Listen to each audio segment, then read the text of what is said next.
nous sommes de retour à notre magazine de télévision. Comment ça va chez vous? De bonne humeur? Eh bien, l'émission, on est là justement pour faire en sorte que vous soyez de bonne humeur. Nous recevons aujourd'hui à l'émission une artiste connue à Montréal que j'ai eu personnellement l'occasion de voir sur scène, et certainement on a aussi déjà diffusé une interview avec Madame Flavia Nascimento.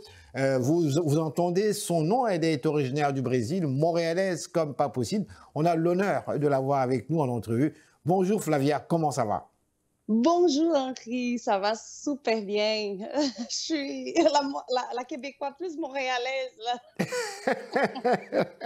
Je suis à Québec, dans le froid, là. Mais en fait, le froid, c'est en train de vraiment partir, là. On voit le soleil tranquillement qui apparaît à l'horizon. Chez vous à Montréal. Chez vous à Montréal. À Québec, c'est encore le pôle Nord. Flavia Nascimento, en lisant votre biographie, Saltimbanque dans l'âme, Flavia Nascimento promène de festival en événement populaire, sa voix ambrée par le chaud soleil de son Brésil natal, s'appuyant sur sa formation de comédienne et sur son passé d'artiste de cirque. Elle offre des prestations émouvantes et sensuelles, respirant la joie, le bonheur et l'authenticité. Est-ce que c'est ce qui vous décrit réellement? Ouais, sensuel, merci. Non, je pense que c'est la chaleur, hein. La chaleur brésilienne qui est en moi. Tu sais, tout mon parcours de théâtre de rue, de théâtre de sensibilisation. J'ai commencé ma carrière vraiment avec beaucoup de sensibilisation, avec les moins démunis, avec les moins défavorisés, des milieux comme les bidonvilles au Brésil, où on n'a rien. Alors, qu'est-ce qui nous reste? C'est nous entraider. Je pense que tout ça, là, ça met quelque chose dans ma musique aujourd'hui. Oui, vous savez, je vais vous arrêter. Je vais vous arrêter parce que je suis moi-même un fan du Brésil, mais aussi un ignorant, quelque part, du Brésil, je l'avoue. J'ai lu l'histoire rapido presto, et vous allez me corriger. Vous vous rappelez que ce sont les Portugais qui étaient les premiers grands navigateurs dans ce monde, avant même les Espagnols et autres. Ils avaient inventé des bateaux que l'on appelait les caravelles. Les caravelles qui ont permis à Diogo Cao de descendre, ce grand navigateur portugais, de descendre jusqu'à vers l'Afrique centrale comme telle. Et le trajet se faisait tranquillement entre le Portugal et l'Afrique centrale, jusqu'à ce qu'un jour, vous allez me corriger si moi je me trompe, on ne sait pas s'ils se sont endormis parce qu'ils étaient habitués à faire ce trajet-là. Et puis le bateau s'est égaré et est allé de l'autre côté de l'Atlantique. Et ils ont découvert un paysage identique à l'ancien royaume du Congo. Il y avait le fleuve Congo, mais là, il y avait aussi un grand fleuve. Et le paysage aussi était le même. Et finalement, c'était le Brésil. En fait, ce qu'on a appris, c'est que la découverte, elle s'est faite par hasard. Mais ce Brésil-là, ça prenait des hommes, ça prenait des bras, des mains pour le travailler. Et voilà, l'esclavagisme avait fait son fameux cours. Mais aujourd'hui, lorsque vous nous parlez des endroits pauvres, lorsque vous nous parlez de cette unité-là qui, disons, se fait, et vous, personnellement, qu'est-ce qui vous a conduit justement à vous intéresser à ces choses? Parce que ce n'est quand même pas tous les Brésiliens qui s'intéressent à la vie des autres comme telle. Ouais. Je pense que tu as vraiment bien donné l'histoire, une histoire du Brésil. Moi, je l'ai lu, je trouve ça très intéressant. Oui, je trouve ça très intéressant. Elle est belle. Oui. Mais tu oui. sais, avant que les esclaves sont arrivés, quand les colonisateurs sont arrivés, il y avait les Autochtones. Alors, comme partout, tu sais, le Brésil a été découverte. OK, il existait déjà. Des Autochtones, donc des Amérindiens, qu'on peut les appeler faussement en fait, voilà, OK. Amérindiens, chez nous, Indios encore. Et c'est sûr que c'est encore la même chose. Les Autochtones, ils travaillent ensemble, ils sont en lien avec la nature. Tu sais, les esclaves sont arrivés, oui, les colonisateurs qui ont comme débravé les terres, ils ont fondé ce Brésil qui est aujourd'hui avec tellement de mélange. Mais moi, comme noire brésilienne, je sais pas. C'est sûr que c'est pas enseigné à l'école, c'est pas dit qu'il faut lutter pour ça, mais pour une égalisation, en tout cas, je sais pas comment on dit ça, là. Oui, C'est oui, égalité pour une oui. égalité, mais j'ai toujours vécu avec cette déségalité-là. Mais dites-moi, est-ce que je vous ai entendu, ça veut dire que vous percevez, vous, comme une noire, vous l'avez bien dit, vous êtes une noire brésilienne, c'est Ouais. bien ça? Au Brésil, Oui. avant, j'étais une noire pâle, morena clara. C'est des restants, des taches d'esclavage, des taches du Oui. racisme, des taches qui ont... Avant, c'était pas cool d'être noir, hein, chez nous. Ah Maintenant, non. c'est bien. On a Ah non, avant accepté. non. Pourquoi? Ah Parce que non, c'était non. un lien avec l'esclavagisme, c'est ça? L'esclavagisme, encore ça. Et L'esclavagisme était mal aujourd'hui, vu, au lieu qu'il soit bien vu, des hommes courageux, des hommes qui ont pu tenir le coup quand même malgré tout ce qu'ils ont vécu, c'était ouais, encore mal vu? ben, c'était mal vu parce que c'était les pauvres. OK. Tu comprends? C'est les gens qui ont travaillé. Tu sais, il y a des chansons qui me touchaient beaucoup. Et aujourd'hui, j'ai fait ah, wow! Tu sais, avant, je sais pas pourquoi, il y a des chansons qui te touchent. Et maintenant, tu comprends. C'est un travailleur de la construction qui dit cette grosse maison-là, je l'ai bâtie. Cette école très noble, c'est moi qui l'ai bâtie. Et là, après, à la fin de la chanson, il dit mais mes enfants, ils n'iront jamais rentrer dans cette maison. Parce que cette maison, donc, c'est beaucoup d'inégalités. Et moi, ça a été toujours quelque chose comme, je sais pas, ça a été en moi. Mhm. Ma mère, elle était très catholique, alors elle a aidé. Aussi, c'est ça, on a le côté catholique aussi, pardonner, aimer le prochain.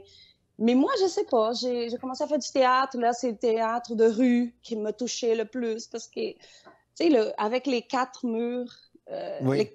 euh, je me sentais tout seul. Je voulais comme être avec le public. Donc, ça a été ça au théâtre, ça a été ça au cirque, c'est ça avec la musique. Oui. Et... Mais ça part d'une inégalité. On dirait qu'à chaque fois que tu avais quelque chose, tu pourrais regarder à côté, il y avait quelqu'un qui avait vraiment besoin Besoin de quelque d'un chose. tiers de qu'est-ce que Oui. tu avais conquéri. Des fois, ouais, non, ça a toujours été comme Dites-moi, allez. vous vivez à Montréal, au Québec, depuis de nombreuses années. Vous êtes devenue Ouais. une Québécoise pure laine. Vous avez adopté même les petits tics là, hein, de la place comme une... Vous êtes Excusez-la. devenue une vraie Québécoise. Vous savez, quelqu'un qui me disait la fois passée, vous savez, ici, on mange comme on veut pratiquement. Les pauvres sont gros et les riches sont maigres. Tout ça, ils mangent très bien. Un petit peu comme on a vu aussi avec l'Afrique du Sud, où on a remarqué aussi que les pauvres sont assez gros, gras, et les riches sont très, très maigres, font du tennis ou en fait des choses comme ça. Ah ouais, c'est ça. Quand vous voyez, vivons ici, après de nombreuses années, le confort que nous avons ici, même si je ne dis pas que la vie est en fait toujours facile, la vie n'est pas toujours facile partout d'ailleurs. Lorsque vous observez maintenant ce Brésil-là que vous avez laissé depuis des années, vous y allez quand même de temps en temps, vous observez ce qui se passe dans ce Brésil-là, l'évolution de ce Brésil-là. Dites-moi sincèrement, quel est votre sentiment en tant qu'artiste? Tu sais, on a déjà parlé beaucoup, là. Je ne vais pas rentrer dans la politique. Je pense que tout le monde le sait. Ceux qui ne savent pas, man, ils le sentent dans la peau. Moi, j'ai beaucoup de... J'ai un sentiment de peine, mais je me suis dit, il faut envoyer la lumière, il faut envoyer le courage. En même temps qu'il y a cette dualité d'émotions, en même temps que j'ai la peine parce que ma famille est encore là. Et à chaque jour que je parle à ma mère, j'ai comme, man, c'est pas ce Brésil-là que j'ai laissé il y a 20 ans.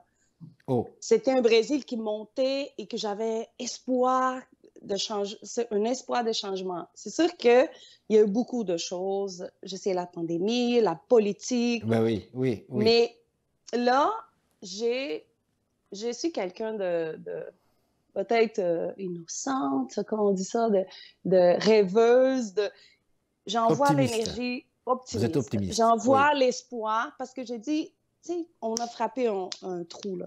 Et j'espère que ce trou ne soit pas encore plus long, plus Oui. profond, parce que là, il faut remonter, on rebondit. On n'a pas le choix. Flavia Nascimento, on va s'arrêter quelques secondes. Le temps de présenter, parce qu'on a quand même longuement parlé, nous ne sommes pas des politiciens, hein, quand même. Non! On va présenter un extrait d'une de vos vidéos. Qu'est-ce que vous nous proposez? Oh mon Dieu, il y a Flavia Nascimento avec plein de monde. Ah, J'ai envoyé plein de... J'ai plusieurs titres ici, hein. J'en ai à peu près 4, mais je vous laisse le choix pour commencer. Ah, le premier choix que je t'ai envoyé, c'est un projet que j'ai fait avec un groupe de Tel Aviv, des amis de lumière qui croient aussi à tout ça. On s'est rencontrés dans un festival à Vancouver. Ils m'ont invité, dit, on a hâte de travailler avec toi. Et sans même se connaître, juste avec l'énergie à partager, on a fait ce travail-là. Alors, c'était Jacques à Perpignan et Flavia avec son groupe. Voilà. On va aller tout de suite là avec cet extrait. Abre o caminho, sentinela está na porta. Abre o caminho pro mensageiro passar. Pro mensageiro passar. Pro mensageiro passar. Só pra ver quando a dor no meu peito vai a sossegar. Como barco perdido levado na força do mar. Quando a vazante chegou, me chamando pra dançar, já levou você. Quem é o santo que diz quanto precisa dar para te ver outra vez ao invés de partir chegar? Flavia, je lisais ici en 2014, Flavia profite d'un voyage en famille au Brésil et sa rencontre avec le musicien brésilien Buteimbo Muniz pour y graver son premier CD solo. Est-ce que c'est bien de cela dont on parle ici? C'est comme ça que les choses ont finalement démarré avec Montréal? Tu vois, les choses étaient comme... J'avais besoin d'un album. Parce que moi, je suis quelqu'un qui fait je faisais des interprétations. Tu sais, je suis une artiste. Et là, ils disent, ici au Québec, la composition, c'est quelque chose. Tu sais, les artistes composent leur musique. Chez nous, on interprète la musique de plusieurs, tu sais, compositeurs. Donc, je me vante. Je suis pas... Oui, c'est pas si mauvais. Aucun des deux. Mais il y a comme 10 ans maintenant, presque, de ça. C'était bien vu. Tu sais, c'est comme ici, c'est ta chanson, c'est tes paroles. Je dis, ben non, tu sais, une chanson brésilienne. Mais là, Betinho Muniz, un grand producteur au Brésil, il m'avait dit, j'avais comme des petites chansons. Moi, je dis juste, je suis une compositrice de petites chansons. Tu sais, il y a comme une énergie qui rentre, là, j'écris, ça, c'est beau. Mais j'avais plusieurs. Lui, il a réussi à me dire, on va faire un album avec tes chansons, tes petites chansons. Et là, c'était 10 jours comme très intensifs pour faire l'album, qui d'ailleurs, tu sais, j'ai comme... tu sais, le bébé est né, mais on dirait que la maman n'était pas prête à le... J'ai parti partout. Les gens, ils m'ont dit, t'as pas fait ton tu sais, t'as pas fait comme une journée de comment ça s'appelle ça, là, d'inauguration, je sais pas quoi, là. Non, on a commencé à travailler. Et c'était de bouche à oreille. J'ai envoyé l'album. J'ai envoyé l'album à des festivals. Ça marchait. 2015, 2016, là, j'étais partout. J'avais même pas encore fait l'inauguration. 2015, je vois ici, vous remportez le prix Étoile Stringway, musique pour une performance, disons, remarquable. Ouais. C'est bien cela. Nous autres, on a trippé. Tu sais, c'est ça. Tu sais, il manquait l'album pour qu'on soit dans la vraie industrie, comme on dit. On va aller encore une fois, Flavia, vers une deuxième vidéo. Avant de se laisser, on va conclure tout à l'heure. Mais là, cette fois-ci, encore une fois, je vais vous demander de nous proposer une autre vidéo. Laquelle? J'ai fait cet été, j'étais invitée par la Francophonie de Montréal. Et ça a été toute une expérience, tu sais, le public, un petit coin de rue, une apparition surprise avec les gens qui étaient dehors, qui ne savaient pas qu'est-ce qui allait arriver. Oh mon Dieu, quand vous avez des invitations comme ça, il faut m'appeler. Il faut les accepter. J'adore. Et là, c'était magique. Alors, je vous propose 2021, hein? Je sais plus. Ah oui, 2021. Oh, on est comme... Donc, vous nous donnez le droit de diffuser un petit extrait, ça va? Yes! Ok, donc 30 secondes. Ah ben, on est dans un pays de droit, ma chère. Ah oui, je signe ça. C'est moi, là. Merci. Merci. Alors voilà, Flavia, je termine l'interview. Vous savez, ça a été un plaisir d'abord de se revoir. La dernière fois que moi je vous ai vu, c'était au Club Balatou. Et c'était extraordinaire, c'était très très beau. On a vu et c'était vraiment super. Dites-moi, qu'est-ce qui arrive dans l'avenir puisqu'on sort, on sort de cette pandémie, tout reprend, les choses reprennent. Pour vous, qu'est-ce qu'il y en est? Beaucoup de belles choses. Je travaille avec le cirque à Québec, ça s'appelle Flip Fabrique. Je pars 3 ans en tournée. Peut-être que vous allez me voir moins en musique. Alors, quand je suis là, profitez! on en profite, effectivement. Ouais, je suis vraiment contente, là. C'est vraiment cirque, émotion, tout. Ça a marié. Et le 26 mars, bientôt, là, je vais être à Montréal, au Balatou encore, avec une tournée acoustique, une nouvelle tournée avec des musiciens que j'adore, un bassiste, Zikaman de Toronto, Duda Jorge et Riquinho Fernandes, drum, guitare 7 cordes, 12 cordes, 6 cordes, en tout cas, mais la version plus acoustique. Je pense qu'on a sorti de cette pandémie avec plus envie d'être ensemble. Et l'acoustique, il y a quelque chose qui dit maison. Alors, on va danser, mais on va danser ensemble plus doucement. Mais là, franchement, là, je vous sens très, très positive. Hein? Vous, comme on dit, vous avez le soleil en vous, là. On le sent. Ah oui, il faut le garder. Hein? Parce que Flavia Nascimento. Merci infiniment de nous avoir accordé cette interview. On va finir cette interview encore une fois avec un dernier vidéoclip de vous, ma chère dame. Oh, alors, le trio acoustique. Ah oui. Le trio acoustique. Ah oui, la nouvelle tournée 2022. Merci, Flavia.